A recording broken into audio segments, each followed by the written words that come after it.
Hello, my beautiful souls. Welcome sa ating tarot reading sessions. Keep in mind, general reading po ito. Maring mag-resonate, maring hindi. Kunin nyo na lang po kung para sa inyo and leave the rest. Maring mag-shift na energies or magkabaliktad ang sitwasyon, kaya kayo na pong bahala kung saan kayo nakalugar sa reading natin. So, let's see.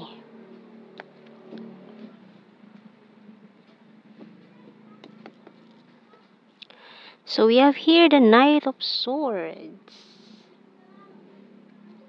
Two of Swords, the Fool, Seven of Cups,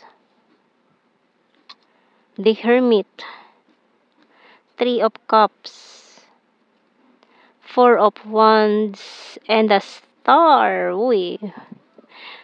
Bottom card, Strength card. So, meron tayo ditong strong energies ng Aries, Aquarius, Leo, and the Virgo. Ayan. So, may parang kailangan kang pagdesisyonan, hindi ka makapamili sa mga options. Nag-iisip-isip, nagmumuni-muni, nagplano, nag-isolate para mag-reflect. Ayan. And para kasing may someone na gustong bumalik. Lalo na kung twin flame to. Ayan. Maaaring may nagpaparamdam sa'yo. With the Three of Cups energy and the Four of Wands energy natin na parang twin flame energy ito na nagpaparamdam. So, undecided ka ngayon. So, we have here the ground. Undecided ka kung kakausapin mo pa ba itong taong ito na gusto mag-take ng risk. Ayan, we have here the ground, target.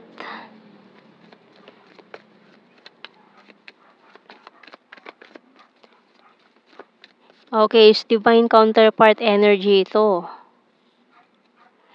We have here the lighthouse. So, maaari naligaw ng landas ito noon. Maaari may ibang pinili na maling tao, a karmic partner, karmic situation na nagturo sa kanya ng lessons in life.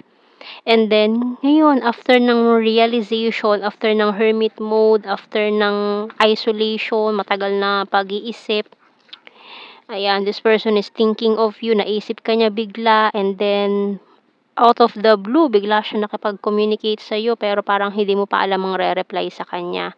So, we have here the bird, lighthouse key, ayan, bottom card. So, this person is reminiscing the past, yung mga nangyari noon, marami siyang na-realize, or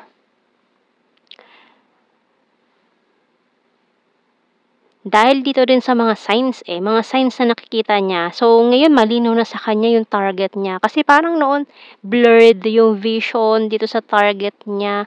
Kaya parang nagkamali, sumablay. Nagkamali siya ng tao na pinuntirya. Kumbaga ganun. Parang nagkamali siya ng napuntirya. Kasi malabo pa sa kanya yung mga signs noon. Kaya medyo naguguluhan siya, nalilito siya. Maaring nag-juggling siya between you and another person, tapos nagkamali pa siya na napili. Ayan, so ngayon parang malinaw na sa kanya lahat na ikaw pala dapat yon at hindi yung taong pinili niya. So we have here, brilliant idea by Archangel Uriel. Yes, your idea is divinely guided. Please take action to bring your idea to fruition. So ayun, magandang idea itong mga iniisip mo ngayon, plano mo ngayon, ituloy mo lang. So, tingnan natin. Messages from the hidden truth. I want to tell you how I feel. So, ayun, gusto niya sabihin sa'yo, nararamdaman niya na sa lahat ng mahabang panahon, ayan, mahal ka pa rin niya, ayan yung feelings niya, iniisip ka pa rin niya, I can't stop thinking about you and I know a mess of everything. Ayan o. Kasi alam niya nasabotahe niya yung connection. Imbis na tamang tao yung pinili niya, nagkamali siya. Pero wala tayong magagawa, lalo na kung in the process to na kailangan mangyari.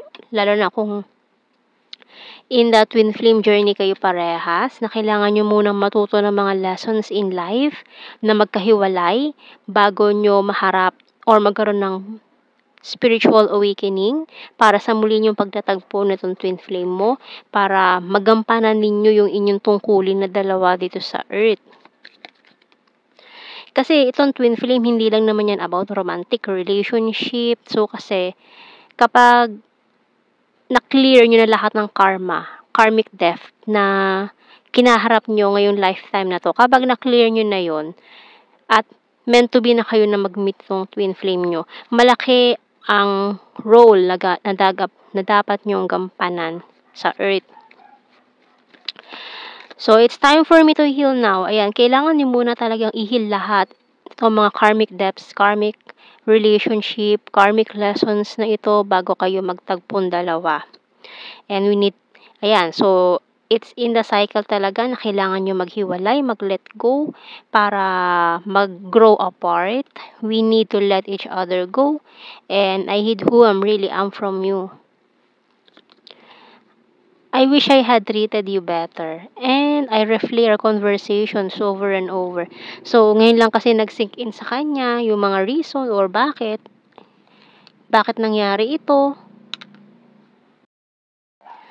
So, marami siyang gustong sasabihin niya na lahat. Itong mga nilalaman ng puso niya, matagal niyang tinago, kinimkim, after niya magkaroon ng spiritual awakening, after niya na ma-realize na mali yung taong kasama niya. Can we start again? And ito yung isa sa mga gustong-gusto niyang sabihin, kaso parang iniisip niya hindi pa ready. Kasi with this bird card natin, lighthouse. So, ngayon nakikita niya na itong mga guide or gabay niya. No, parang nakikilala niya na kailangan ito yung tatahakin niyang landas. May nagtuturo na sa kanya ng mga gabay or itong lighthouse na to nagtuturo sa kanya ng nagbibigay liwanag sa kanya para makita niya yung daan, yung tamang daan na kailangan niyang tahakin. So, tingnan pa natin.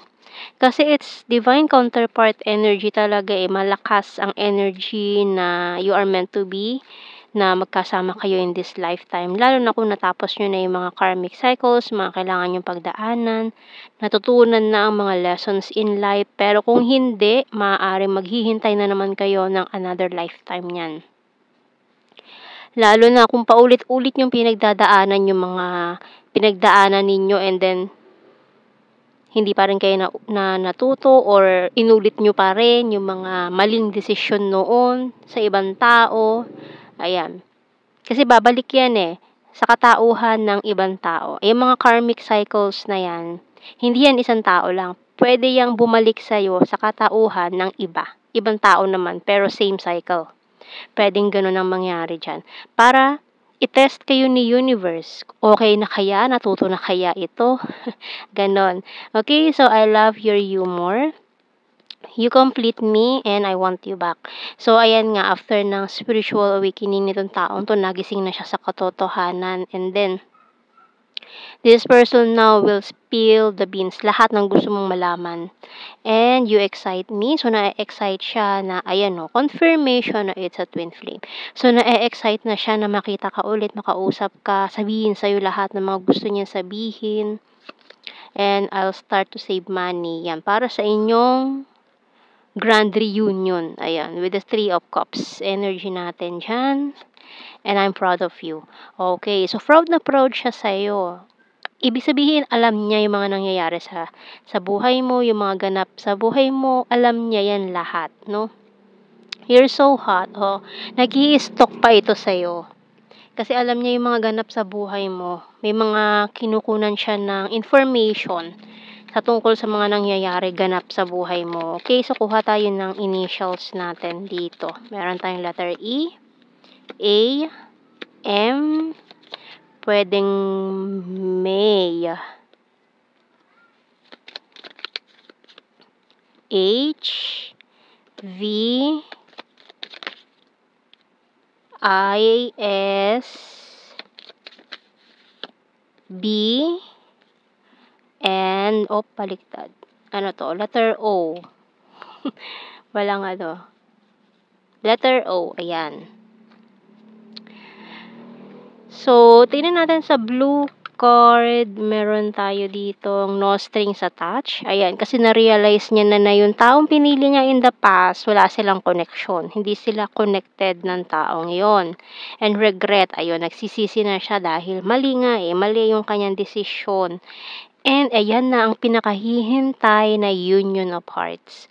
Lalo na if you're in this twin flame journey, ayan. And let's see sa ating general signs, messages. We have Smart, May, Runner, City, Lake and Capricorn, Fire sign, Aries, Leo, Sagittarius, Gorgeous, Wand, Patience, Please, Beautiful, Aries, Talented, North PH, number 5, March, Popular,